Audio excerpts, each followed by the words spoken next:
Si vous le savez pas, en ce moment je travaille donc chez Kiko et j'en ai profité pour acheter donc quelques produits de chez eux. Alors je mets des grosses guillemets quand je dis quelques produits parce que j'ai fait une sélection énorme pour vraiment faire un maquillage complet de la base jusqu'au rouge à lèvres. Donc comment vous dire que aujourd'hui je vais tester ces produits face caméra. Donc ça fait déjà une semaine que je travaille chez Kiko. Donc j'ai pu déjà tester quelques produits sur les clientes, voir un peu le rendu, le fini, la texture ainsi que la pigmentation des produits.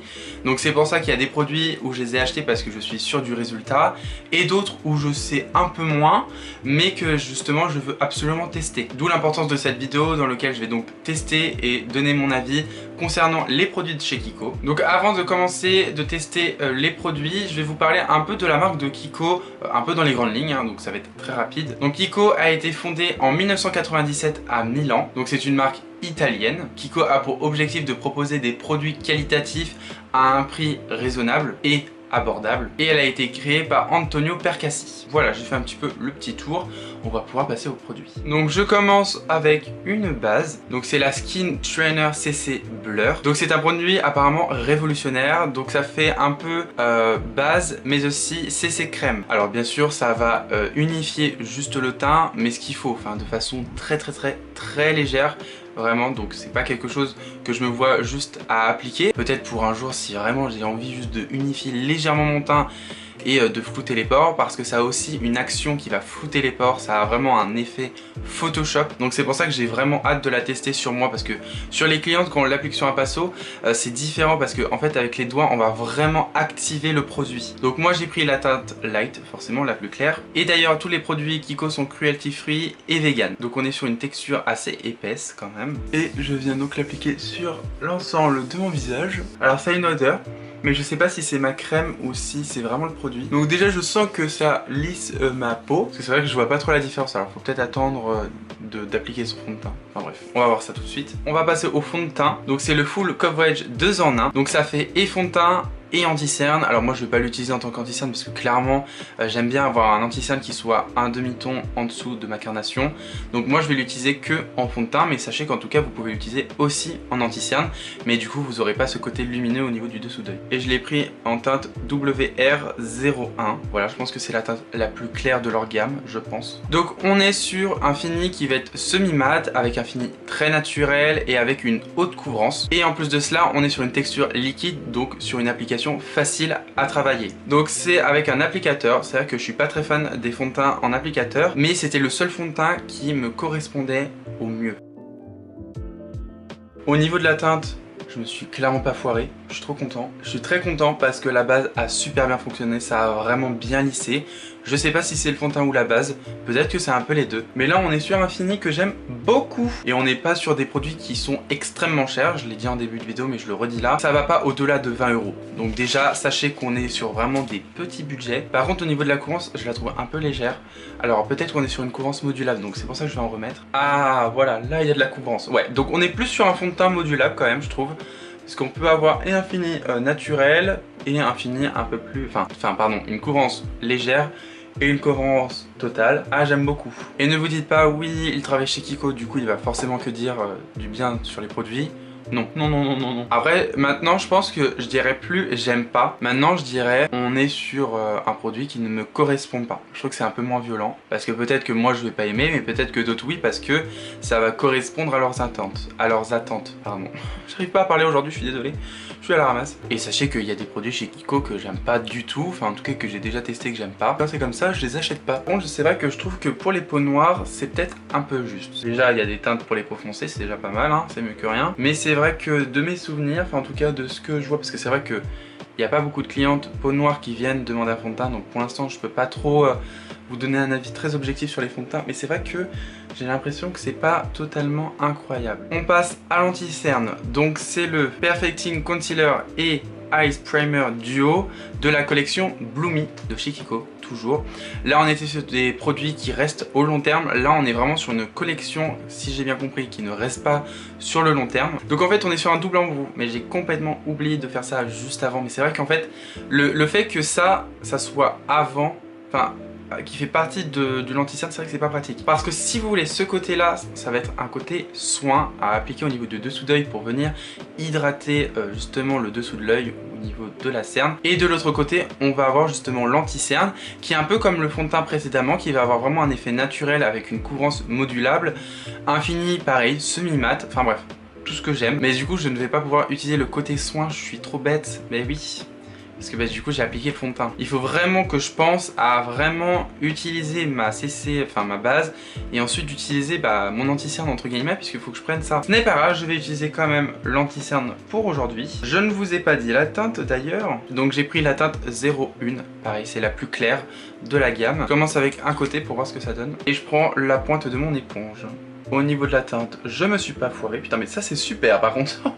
J'avais peur mais finalement. Bon de toute façon j'avais pas trop de choses parce qu'après la teinte 2 était beaucoup trop foncée. Bah écoutez j'aime beaucoup hein. J'ai l'impression de revoir le Low Kit de chez KVD Beauty.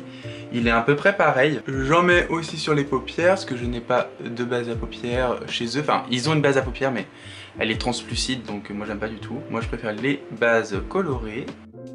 Pour l'instant, non, parce que du coup c'est définitif, j'aime beaucoup mon teint. J'aime beaucoup. Ensuite on va passer à la poudre et je l'ai vu partout sur YouTube et tout le monde avait un très bon avis puisqu'il s'agit de cette poudre, donc c'est l'Invisible Touch. Donc c'est une poudre libre, donc ça va venir fixer et matifier. Donc on a une petite houppette à l'intérieur, j'avoue que ça me transcende pas de fou. Ce qui est chiant c'est qu'en fait on peut pas retirer le tamis. Donc je viens commencer par mon dessous d'œil, hop, et je viens poudrer. Donc on est sur une poudre extra fine, enfin c'est très volatile, mais ça je le savais. Ah oui c'est très volatile hein. Ça fait très longtemps que j'ai pas retesté une nouvelle poudre hein. Je peux vous dire que là vraiment, si j'ai pris une poudre c'est que vraiment elle me donnait envie. Et puis ensuite je fais le reste de mon teint. Je vous l'ai pas dit mais je l'ai fait à la houppette, c'est vrai que je voulais pas préciser. Mais j'ai l'impression qu'il en faut pas énormément pour vraiment bien fixer tout le teint, donc ça c'est chouette. Bon écoutez la poudre j'ai rien à dire, enfin franchement elle est bien hein. Enfin elle m'a pas fait d'effet keki, elle m'a pas changé l'aspect de mon fond de teint. J'ai même l'impression qu'elle m'a un peu lissé les pores. On va pouvoir passer au bronzer, donc c'est le Flawless Fusion, donc c'est un bronzer en poudre. Et j'ai pris la teinte 5. J'ai peur qu'elle soit un tout petit peu foncée, je voulais prendre un peu plus clair mais il y avait plus. Il y a un petit miroir inclus, donc ça je trouve ça plutôt pratique. Donc je prends un pinceau biseauté, donc j'en mets au niveau des creux des joues. Et effectivement, je me suis pas foiré sur les teintes. Mais qu'est-ce qu'on est fort en ce moment sur les teintes. Oh là là, mais qu'est-ce qu'on assure. Sinon très pigmenté, enfin pigmenté comme il faut, hein. Pas non plus trop, mais pas non plus pas assez. Vous voyez, on est sur un juste milieu qui est plutôt parfait. Au niveau de l'os de la mâchoire, j'en mets au niveau du nez. Au niveau de la teinte aussi, j'aime beaucoup. Enfin voilà, bref, pour l'instant, j'ai l'impression d'utiliser mes produits habituels. C'est un peu impressionnant. Sauf que là, on est sur des produits pas chers. Et j'en mets au niveau du front et des tempes. On passe au blush, donc c'est les Smart Color Blush. Donc c'est un fard en poudre en teinte 04. Voilà, un petit rosé.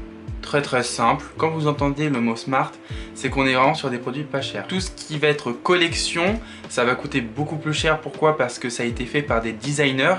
Donc au niveau packaging, ça a été beaucoup plus développé. Je pensais que le blush était beaucoup plus pigmenté que ça, mais en fait pas du tout. Donc moi maintenant, mon blush, je le mets pas jusqu'à mon bronzer. Parce que habituellement, moi, ce que je faisais, c'est que je le mettais vraiment au-dessus. Et donc je mettais du blush partout là.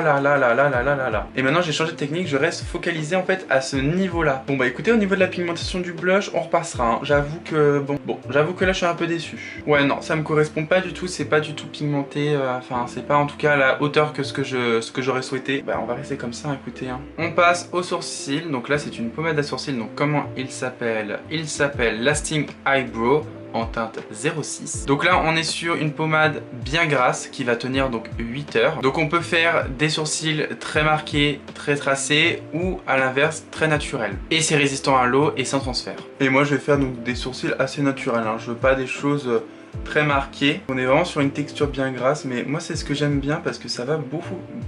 Ça va beaucoup plus vite. Pareil en termes de teint, je trouve qu'on est vraiment pas mal. Et ben écoutez, j'aime beaucoup, vraiment bien gras, c'est rapide, c'est efficace, ça peut faire très naturel comme là ce que j'ai pu faire, enfin pas non plus très naturel mais vous voyez c'est un entre-deux quoi. On va pouvoir passer au maquillage des yeux. Donc pour ça, j'ai pas pris de palette parce que c'est vrai que leur palette, j'avoue, ne me transcende pas, enfin en tout cas ne me correspond pas. Donc j'ai dû prendre des fards mono, ce qui me saoule un peu parce que c'est pas des produits qui me tentent énormément quand je les vois dans mes tiroirs. J'ai des fards mono et je les utilise pas de fou parce que ça me saoule en fait de prendre tous les fards mono en fait. Donc on a un fard Smart, donc c'est les Color Eyeshadow en teinte 01. On va avoir après des fards à paupières, donc c'est les Eye Pigment et j'ai pris la teinte 54.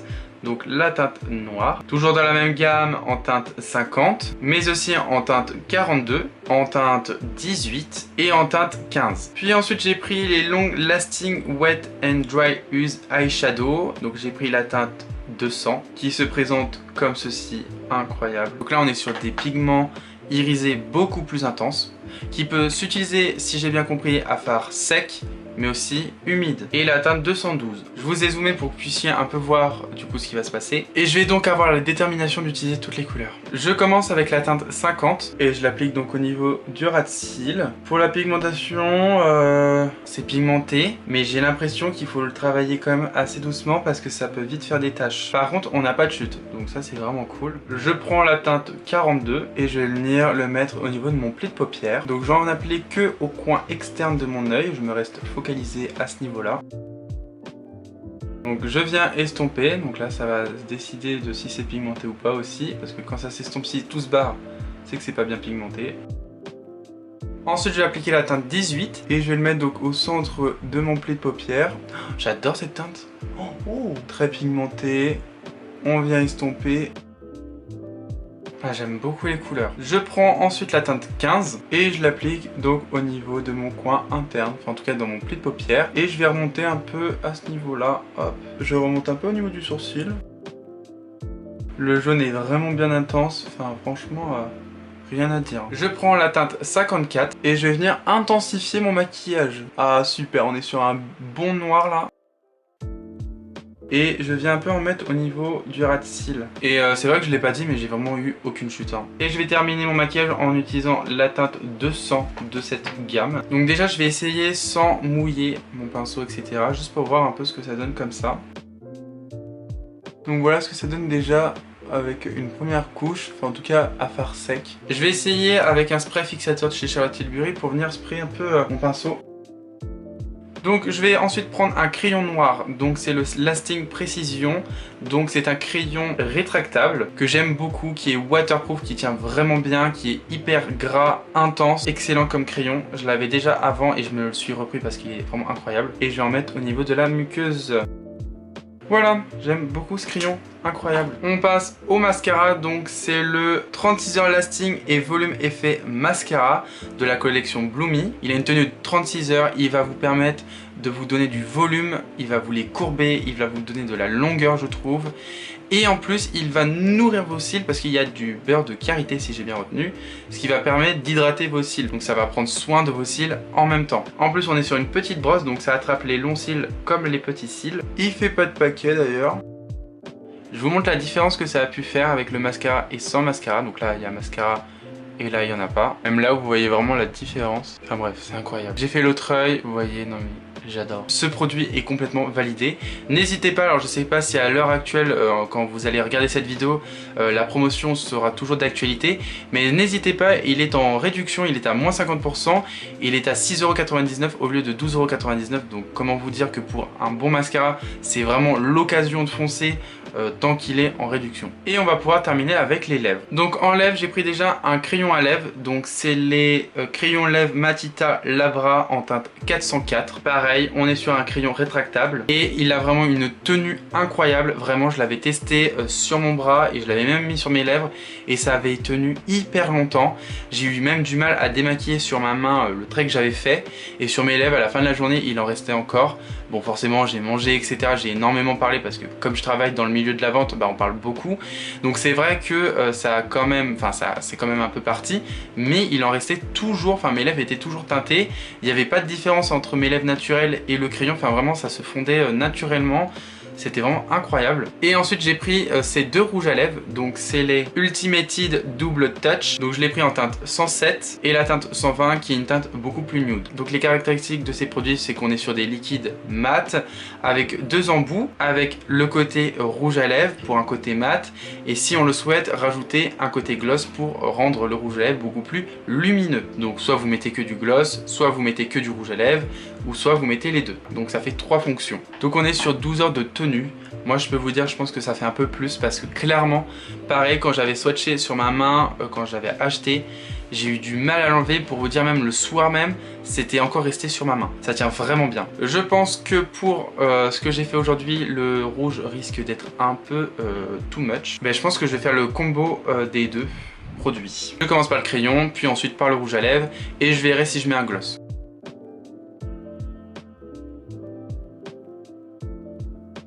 J'aime beaucoup la couleur du rouge à lèvres, je suis vraiment trop content de l'avoir choisi. Et du coup je vais appliquer le gloss, voilà, j'ai envie de le tester.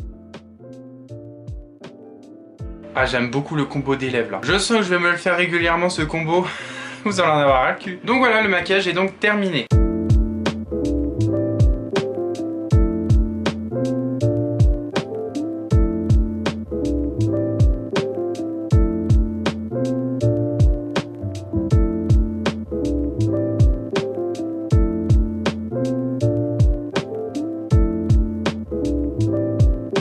Bilan global de tout ce test immense. Clairement, je suis pas déçu. Il y a une semaine, je connaissais pas du tout Kiko, les produits. Pour moi, Kiko, c'était vraiment pour les adolescents qui voulaient débuter dans le maquillage, donc sur des produits qui étaient très peu pigmentés, très peu qualitatifs, à des prix bas, parce que forcément, enfin moi je me suis dit dans ma tête, bah prix bas est égal prix, enfin produit pas trop qualitatif. Mais franchement, en une semaine, j'ai découvert des produits exceptionnels et de les avoir testés avec vous en caméra, ça m'a bien confirmé ce que je pensais. Enfin vraiment, je suis agréablement surpris. Même les lèvres, franchement, je suis agréablement surpris. Forcément, avec le gloss, ça va vraiment moins tenir, je pense, à moins que ça soit vraiment longue tenue, même avec le gloss.